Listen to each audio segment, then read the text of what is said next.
মাননীয় সদস্য জনাব লুৎফুজ্জামান বাবর।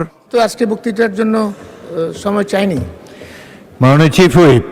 তবে বাবর সাহেবের সাথে আমার মনে হয় মাননীয় হুইপ আমাদের নুরুদ্দিন সাহেব কথা বলেছেন, তারপর তার নামটা দেওয়া হয়েছে এবং কথা বলেই নামটা দিয়েছি।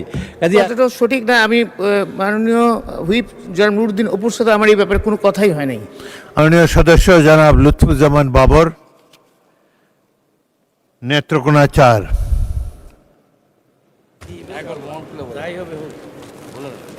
অনুপস্থিত।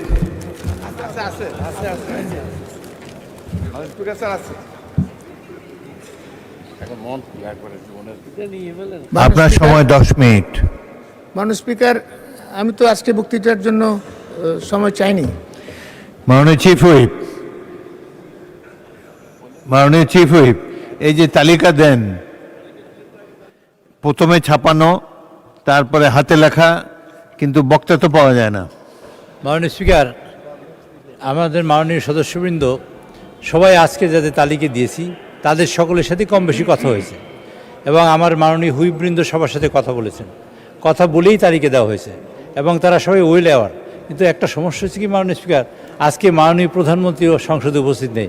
মাননীয় প্রধানমন্ত্রী সংসদের প্রাণ অ্যাকচুয়ালি, উনি থাকলে সবাই তার বক্তব্য শোনাতে চায়, এই জন্য আমরা অনেক বক্তব্য পাই না। তবে বাবর সাহেবের সাথে আমার মনে হয় মাননীয় হুইপ আমাদের নুরুদ্দিন সাহেব কথা বলেছেন, তারপর তার নামটা দেওয়া হয়েছে এবং কথা বলেই নামটা দিয়েছি।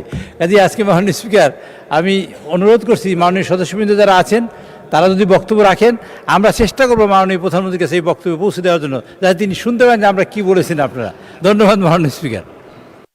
জনাব লুৎফুজ্জামান বাবর, আজকে আপনি বলতে চাচ্ছেন না? আজকে আমি বলতে চাচ্ছি না, আর এই কথাটাও সঠিক না। আমি মাননীয় হুইপ জনাব নুরুদ্দিন অপুর সাথে আমার এই ব্যাপারে কোনো কথাই হয় নাই।